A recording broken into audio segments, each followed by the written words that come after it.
प्यारे साथियों, आज की क्लास में हम आपको सिखाने वाले हैं कि आप लोग गुणनखंड कैसे करोगे। अगर आपको कोई भी द्विघात बहुपद दिया गया है तो उसका गुणनखंड आप लोग कैसे निकालोगे, एकदम जीरो से हम आपको सिखाने वाले हैं। तो चलिए आप लोग ध्यान से देखिए, यहाँ पर हमने द्विघात बहुपद लिए हैं। इन प्रश्नों के माध्यम से हम आपको सिखा देंगे कि आप लोग गुणनखंड कैसे निकालोगे। तो ध्यान से आपको देखना है। देखिए, कुछ जरूरी बातें हैं, उसको आप लोग समझ लीजिए। जैसे अगर हमारे पास कोई भी द्विघात बहुपद है, उसका जो जनरल फॉर्म होता है, व्यापक रूप होता है, वो क्या होता है? A X square plus B X plus C. A हमारा क्या है? अगर आपके पास कोई द्विघात बहुपद है तो उसका जनरल रूप है। अगर आपको कोई भी बहुपद इस तरीके से दिख रहा है तो आपका क्या कहलाएगा? द्विघात बहुपद। तो देखिए, कुछ टर्म हम यूज करेंगे, उन टर्मों को आप समझ लीजिए। जैसे ये जो सी है, ये क्या कहलाता है? अचर पद। अचर पद क्या होता है आप लोग जानते हैं, अचर राशियों के बारे में आपको जानकारी होगी। अगर हम इस बी की बात करें तो बी हमारा क्या है? एक्स का गुणांक है। क्या है? बी क्या है? एक्स का गुणांक। तो बी के बारे में आप समझ गए, एक्स का गुणांक है। जो टर्म यूज किया जाएगा उस टर्म के बारे में आपको नॉलेज होनी चाहिए। और यहां पर ए क्या है? एक्स स्क्वायर का गुणांक। ए क्या है? एक्स स्क्वायर का गुणांक।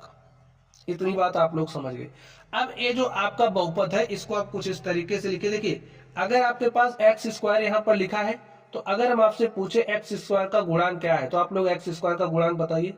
तो आप लोग देख पा रहे होंगे इसके आगे कुछ लिखा ही नहीं है। तो ऐसा आपको बिल्कुल नहीं सोचना है। अगर कुछ नहीं लिखा है तो आप भाई एक्स स्क्वायर को 1 गुणे एक्स स्क्वायर लिख सकते हो। और 1 गुणे एक्स स्क्वायर का मतलब क्या होता है? एक्स स्क्वायर ही होता है। तो अगर आपको कुछ नहीं दिख रहा है तो देखो, क्या है? 1 है। एक्स स्क्वायर का गुणांक क्या है? 1 है। इतनी बात आप समझ गए। चलिए, अगर हम यहां पर आपसे पूछे एक्स का गुणांक क्या है, तो आप बताइए एक्स का गुणांक क्या है। ऐसे दो मत बता देना। देखिए, इससे तुलना आप करोगे। चलिए, इसको हम इस रूप में आपको लिख करके दिखाते हैं। तो आप क्या लिखोगे? 1x² प्लस, देखिए ये जो है इसको आप कुछ इस तरीके से लिख सकते हो ना, तो लिख दीजिए। प्लस यहाँ पर ये जो 8 है, आप इसको इस तरीके से लिख सकते हो, लिख दीजिए। देखिए, ये आपका जो बहुपद है इस रूप का हो गया कि नहीं हो गया? तो जनरल रूप है ये, ठीक है। और इसको हमने उस रूप में लिख दिया है। इसको क्यों लिखा भी आप बात समझ जाओगे, ठीक है। अब आप लोग ध्यान से देखिए, हमें इसका क्या करना है? गुणनखंड करना है। तो जो टर्म हमने आपको बताया उस टर्म का इस्तेमाल होगा। पहला काम आप क्या करोगे? जो आपका अचर पद है, देखिए आपने इस बहुपद को देखा, रूल ध्यान से समझ लीजिए, क्योंकि रूल समझोगे तभी कर पाओगे। करना बहुत ज्यादा कठिन नहीं है, यूं सिखाऊंगा यूं। अभी आप लोग कुछ बातें समझ लीजिए। देखिए, आपका जो अचर पद है, देखिए हमने अचर पद यूज किया। अचर पद कौन है? -1। तो जो आपका अचर पद है, चलिए लिख देते हैं। स्टेप फर्स्ट में क्या करोगे? अचर पद का गुणा करोगे आप किससे? एक्स स्क्वायर के गुणांक से। एक्स स्क्वायर का गुणांक, ठीक है। अब बताइए, अचर पद आपका क्या है? -8 है ना। तो यहां पर आप -8 लिखिए, गुणे में एक्स स्क्वायर का गुणांक क्या है? 1 है, तो यहां पर 1 लिखिए। अब आपके पास क्या आ गया? -8। अब ये जो -8 आपके पास आया है, इस -8 को आप, इस -8 का आप गुणनखंड करिए, ठीक है। करिए, देखिए क्या होगा। -8 जो आपका है, इस -8 को आप क्या लिख सकते हो? 1 गुणे में -8 ऐसा लिख सकते हो भाई। 1 गुणे -8 करोगे, -8 आपको मिलेगा।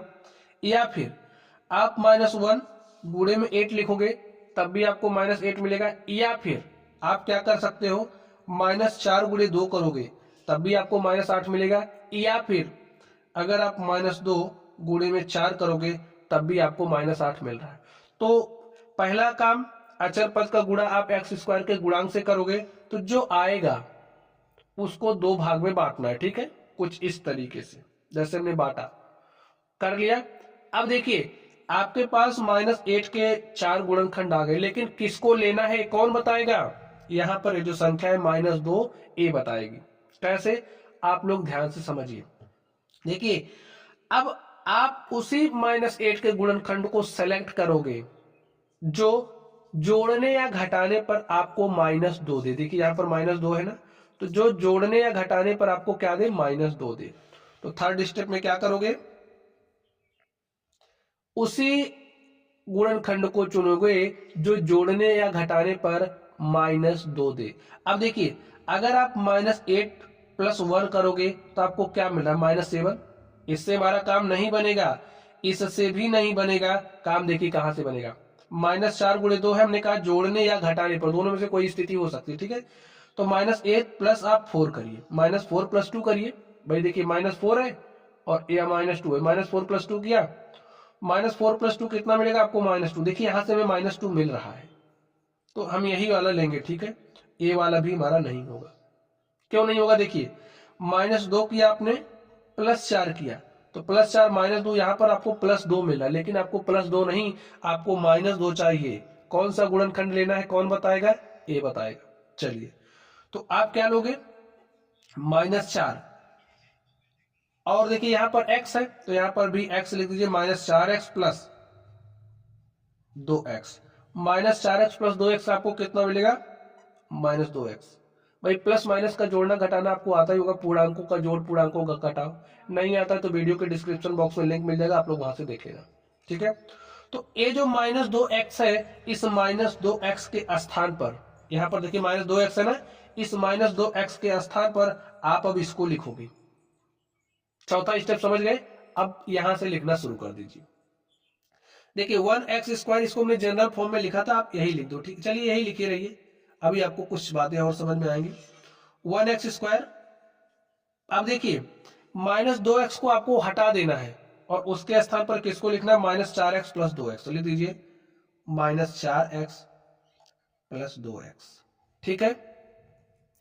अब देखिए ये प्लस माइनस का गुणा माइनस होता है, आपको पता है, तो भाई माइनस कर दो, ठीक है। प्लस माइनस का गुणा माइनस होता है, माइनस लिख दो, लिख दिया।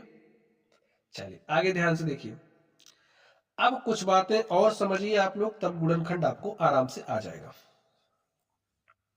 ध्यान से देखिए, यहां पर आपके पास क्या है, 1x²। 1 को x² से गुणा करोगे तो x² ही मिलेगा। तो और देखिए x² मिला आपको -4x + 2x - 8, ठीक है। अब आप ध्यान से देखिए, यहां से अब आपको समझना शुरू करना है। x को आप क्या लिख सकते हो भाई, अगर आपके पास x² है तो इसे आप x × x लिख सकते हो, लिख सकते हो ना, इतना बात तो आपको पता है। तो यहां पर ये जो आपका x है, इस x को आप x × x लिख दो, माइनस ये जो 4x है, देखिए 4x है ना आपके पास, तो 4 को 4 × x तो लिख ही सकते हो, लिख दो 4 × x, प्लस यहां पर देखिए आपके पास 2x है, माइनस, और देखिए 8 को आप क्या लिख सकते हो, 4 × 2, तो 4 × 2 लिख दो। ऐसा क्यों लिख रहे हैं भैया, आपको सब बातें एक एक बात समझ में आएगी। यहां पर आप ध्यान से देखिए, कॉमन लेना आप जानते हैं, उभयनिष्ठ लेना आप जानते हैं, नहीं जानते होंगे सीख लीजिए, सीख लीजिए। जैसे अगर हमने आपके पास इस तरीके से लिख दिया, देखिए तो 4 को आप क्या लिख सकते हो, 2 × 2, यहाँ पर +2 है, देखिए डायरेक्टली आप जोड़ सकते हो, लेकिन हम आपको कॉमन लेना सिखा रहे हैं। यहाँ पर भी गुणे के साथ 2 है, देखिए यहाँ पर कुछ नहीं, 2 × 1 लिख सकते हो। यहाँ पर गुणे के साथ 2 है, यहाँ पर भी गुणे के साथ 2 है, तो 2 हमारा कॉमन हो जाएगा। यहाँ से 2 निकाला तो क्या बचा, 2, प्लस लिखिए यहाँ से 2 निकाला तो क्या बचा, 1, तो कॉमन हो गया। चलिए आप आगे कॉमन लेना सीखिए। 5x + हमारे पास 10y है, तो देखिए 5x है, तो भाई 5x को 5 × x ऐसा लिख सकते हो। 10y है तो 10y को 5 × में आप 2y लिख सकते हो, समझ गए। अब यहाँ पर ध्यान से देखिए, 5 यहाँ पर भी गुणे के साथ है, 5 यहाँ पर भी गुणे के साथ है, ध्यान से देखना, गुणे के साथ, तो गुणे के साथ 5 यहाँ पर भी है, यहाँ पर भी 5 कॉमन किया, यहाँ से 5 निकल गया, क्या बचा, x, प्लस लिखिए यहाँ से 5 निकल गया, क्या बचा, 2y, तो 5x + 2y आपके पास आया ना। ये बात समझ गए होंगे। चलिए यहाँ पर आप ध्यान से देखिए, यहां पर भी गुणे के साथ x है, यहां पर भी गुणे के साथ x है, तो हम x को क्या करेंगे, कॉमन, तो x को हमने कॉमन कर लिया।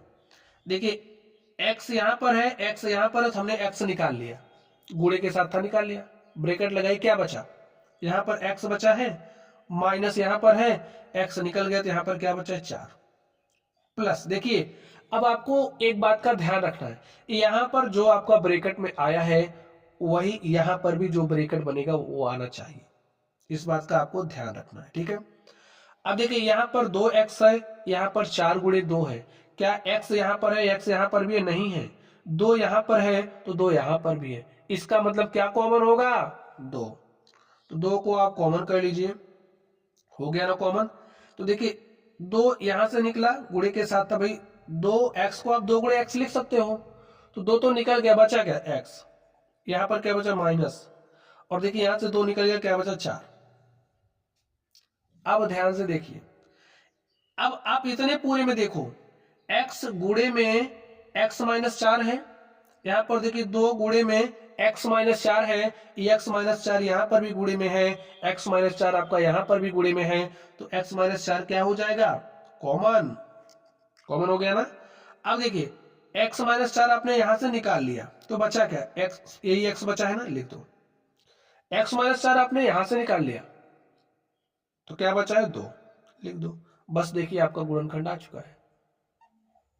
समझाने में स्टूडेंट से 11 मिनट लगा है, अभी यूं करोगे ना बहुत फास्ट होगा। चलिए आप समझ लीजिए, समझने के बाद आप लोग चीजों को आसानी से कर ले जाओगे।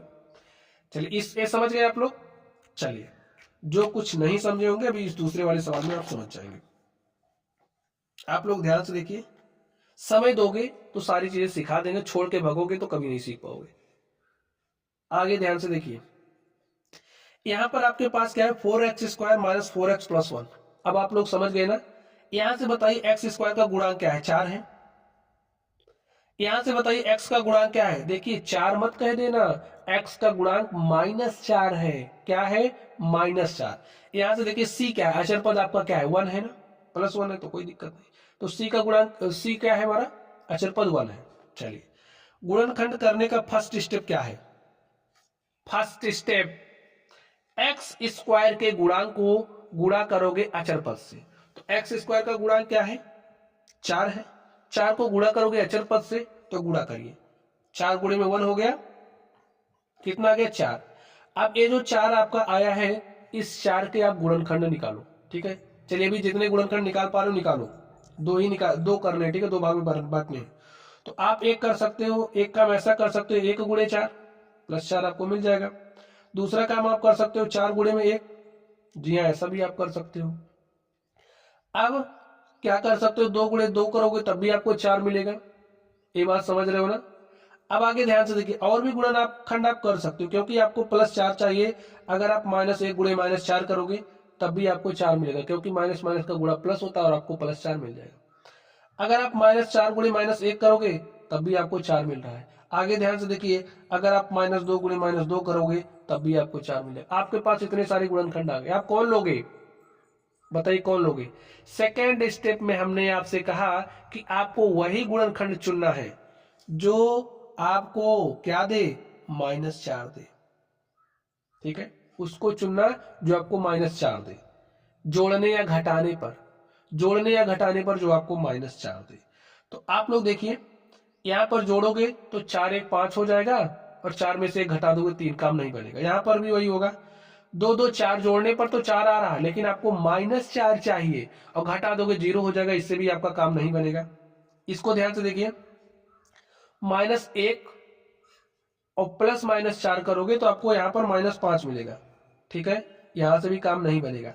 -4 + 1 कर दोगे तो -3 आपको मिलेगा, आपका काम यहां से नहीं बनेगा, तो कहां से बनेगा? यहां से बनेगा। देखिए कैसे, -2 + 2 -2 है, जोड़ने या घटाने पर होना चाहिए, चाहे जोड़ के ला दो चाहे घटा के ला दो। देखिए हमारा जोड़ने पर आ जा रहा है, -2 + 2, देखिए -2 लिखे, प्लस माइनस का गुणा -2, तो -2 -2 -4 आ रहा है, और -2 गुणे -2 के +4 भी आ रहा है।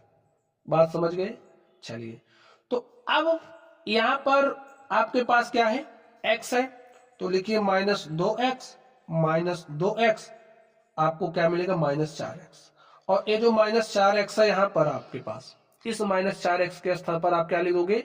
-2x -2x। तो लिख दीजिए 4x² -4x को उठा के फेंको, और उसके स्थान पर क्या रखोगे? -2x -2x। लिख दीजिए -2x -2x प्लस में 1। अब आप सॉल्व कर लीजिए। सॉल्व करिए, देखिए कैसे है। इसको आप क्या लिख सकते हो भाई, 2 गुणे में 2 गुणे में x गुणे में x, ऐसा आप लिख सकते हो। यहाँ पर -2x है तो -2x को आप क्या लिख सकते हो, -2x भाई, -2 गुणे में x ऐसा लिख दीजिए ना, अलग अलग करके। -2 गुणे में x गुणे में 1 ऐसा लिख सकते हो, क्योंकि अभी मैं जरूरत पड़ने वाली इसकी। यहाँ पर देखिए आपके पास -2x है तो इसको क्या लिख सकते हो, -2x गुणे में 1। और यहाँ पर देखिए आपके पास +1 है तो इस +1 को आप क्या लिख सकते हो, माइनस ब्रैकेट में -1 गुणे में 1, माइनस माइनस का गुणा प्लस, अर्थात जो यहाँ पर है वही यहाँ पर है। ठीक है, अब देखिए आप क्या काम करोगे, ऐसा हमने क्यों किया अभी आपको बता रहे, थोड़ा सा आप सब्र रखिए। देखिए यहाँ पर 2 आपके साथ गुणे में है, यहाँ पर भी आपके पास 2 गुणे में है। ठीक है, तो 2 हमारा कॉमन हो गया, कॉमन कर लिया। देखिए जो यहाँ पर है, यहाँ पर अगर है उसको कॉमन निकालो। यहाँ पर x है, यहाँ पर भी x है, तो x को हमने कॉमन निकाला। ठीक है, अब आप ब्रैकेट बनाइए। चलिए जो जो कॉमन है ना उसको हम कलर कर दे रहे हैं। ठीक है, अब सोच विचार के नहीं, देख के बताइए क्या बचा है। यहाँ से 2 बचा, यहाँ से x, 2 गुणे x कितना हो जाएगा, 2x, माइनस यहाँ से 2x निकल गया, बचा क्या, 1। अब यहाँ पर जो ब्रैकेट में आया है वही यहाँ पर जो ब्रैकेट बनेगा उसमें आना चाहिए। तो उसके लिए क्या करोगे, ध्यान से देखिए, आपके पास -2x गुणे में 1 है, यहाँ पर -1 गुणे में 1 है। अगर आप यहाँ पर -1 कॉमन ले लोगे, क्या कॉमन ले लो, -1, क्योंकि देखिए यहाँ पर आप लोग क्या कर सकते हो भाई, माइनस चिन्ह आपने कॉमन लिया, यहाँ पर आपके पास है गुणे में 1। ठीक है, तो -1 आपने कॉमन लिया तो जो ब्रैकेट के अंदर जाएगा वो प्लस हो जाएगा। भाई माइनस आपने कॉमन ले लिया तो बचा क्या, प्लस, तो ब्रैकेट के अंदर +2x हो गया। यहाँ से आपने -1 निकाल लिया है तो बचा क्या, -1 निकाल लिया तो -1 बचा, माइनस चिन्ह के 1। देखिए ब्रैकेट के अंदर वही आ गया। बात समझे कि नहीं समझे, समझ गए हो आप लोग। चलिए आगे ध्यान से देखिए, या फिर थोड़ा सा आप इसको ऐसे समझिए ताकि पूरी चीज समझ में आए। तो ये जो आपका है इसको आप प्लस चिन्ह करिए, और यहाँ पर आप इसको ऐसा लिख सकते हो ना भाई, 2x को -1 से गुणा करोगे -2x, और माइनस माइनस प्लस माइनस क्या हो जाएगा, माइनस। तो यहाँ पर आपको क्या मिलेगा, फाइनली माइनस मिलता। तो हमने इसको अलग कर दिया क्योंकि हमें -1 कॉमन लेना है, तो आपने -1 कॉमन कर लिया। जैसे ही -1 निकाला तो बचा क्या, यहाँ से +2x, प्लस चिन्ह लगाने की जरूरत नहीं, 2x बचा। और -1 यहां से निकला तो आपके पास देखिए माइनस चिन्ह और a1 बचा। समझ गए, चलिए अब ध्यान से देखिए, गुणे के साथ 2x - 1 यहां पर भी है, 2x - 1 यहां पर भी है, तो यहां पर आपको क्या मिलेगा, 2x - 1 यहां पर था, यहां पर। अब दूसरे ब्रैकेट में क्या बचा, देखिए यहां से 2x - 1 निकल चुका है तो बचा क्या है, 2x। देखिए अगर बीच में गुणा का चिन्ह नहीं लगा तो गुणा का चिन्ह है, ऐसा देखिए अगर आपके पास इस तरीके से लिखा है तो इसका मतलब यहां पर गुणे का चिन्ह है। ठीक है ना, अब यहां से 2x - 1 निकला तो बचा क्या, 2x, और यहां से देखिए 2x - 1 निकाल लिए तो माइनस क्या बचा है, 1। तो आपको क्या मिला, आपका गुणनखंड 2x - 1 2x - 1। और आपको पता है अगर आपके पास इस तरीके से a - b इंटू में a - b तो क्या हो जाता है, a - b का होल स्क्वायर। तो आपको गुणनखंड करना था, आपने कर दिया। आप लोग बात को समझ गए होंगे। चलिए यहां पर हमने एक और सवाल लिया है, इसको भी सॉल्व करके दिखा दें ताकि आपकी प्रैक्टिस अच्छी हो जाए। चलिए अब आप लोग ध्यान से देखिए अगले सवाल को। तो अगला सवाल हमारा क्या है, 3x² - x - 4। ठीक है, चलिए 3x² - x - 4। अब आप लोग ध्यान से देखिए क्या काम करोगे, जैसे हमने स्टेप आपको बताया उसी तरीके से आपको काम करना है, कुछ भी दिया उससे कोई मतलब नहीं है। पहला काम, जो आपका अचर पद है, तो अचर पद क्या है, -4। अचर पद को गुणा करोगे x² के गुणांक से, x² का गुणांक क्या है, 3। तो -4 गुणे 3 किया, -12। देखिए थोड़ा तेज सॉल्व करना सिखा रहे, ठीक है। -4 गुणे 3 करो, क्या आ गया, -12। अब -12 के आपको ऐसे दो गुणनखंड ऐसे गुणनखंड करने हैं कि जोड़ने या घटाने के बाद आपको क्या मिलना चाहिए, -1 इंटू में x, है ना, तो -1 आपको चाहिए। कैसे पाओगे आप? अगर आप कर दो -4 गुणे में -3, देखिए -4 गुणे 3 करोगे -12 मिल रहा है, और -4 x यहाँ पर x लिख दीजिए, और प्लस देखिए +3x है तो +3x लिखिए। -4x + 3x आपको कितना मिला? -x। देखिए -x के स्थान पर अब आप इसको रख सकते हो, तो इसको रख दीजिए 3x² -4x प्लस 3x -4। इसको आप सोल्व कर लीजिए। देखिए अब थोड़ा तेज सोल्व करिए। देखिए x यहाँ x² है, x² को क्या लिख सकते हो? x गुणे में x, यहाँ पर x है तो यहाँ पर गुणे में x है, यहाँ पर भी गुणे में x है, तो x निकाल लिया, तो x निकल गया तो 3x बचा, तो लिख दो। यहाँ से x निकल गया, क्या बचा? -4 प्लस, देखिए यहाँ पर 3x -4 है तो आपको 3x -4 कॉमन चाहिए, तो 3x गुणे में 1 लिख सकते हो, तो 1 यहाँ से निकल गया। 4 को 4 गुणे 1 लिख सकते हो, 1 यहाँ से निकल गया, तो बचा क्या? 3x -4। और देखिए 3x -4 यहाँ पर है, 3x -4 यहाँ पर है, तो 3x -4 निकाला, तो बचा क्या? 3x -4 यहाँ से निकाले, बचे क्या? x बचा गुणे में, भाई ब्रैकेट लगाइए, x बचा, और उसके बाद 3x -4 यहाँ से निकला, +1 बचा। देखिए कितना आराम से हो गया। आपको सिखाना था इसलिए समय लगा। तो प्यारे साथियों, आज का ये जो हमारी क्लास थी, इसमें हमने आपको बहुपदों का गुणनखंड करना सिखाया। तो आप लोगों से आग्रह है, रिक्वेस्ट है कि आप लोग एकदम अच्छे से सीख लो, क्योंकि आगे गुणनखंड आपका साथ नहीं छोड़ने वाला, हर जगह काम आएगा। तो चलिए आप लोग पढ़ते रहिए। अगर आप लोगों को कोई डाउट हो तो कमेंट बॉक्स में कमेंट करना। वीडियो पसंद आए वीडियो को लाइक कीजिएगा, चैनल पर नए हो तो चैनल को सब्सक्राइब कर लीजिएगा। तो चलिए स्टूडेंट्स, आप लोग पढ़ते रहिए। Thank you.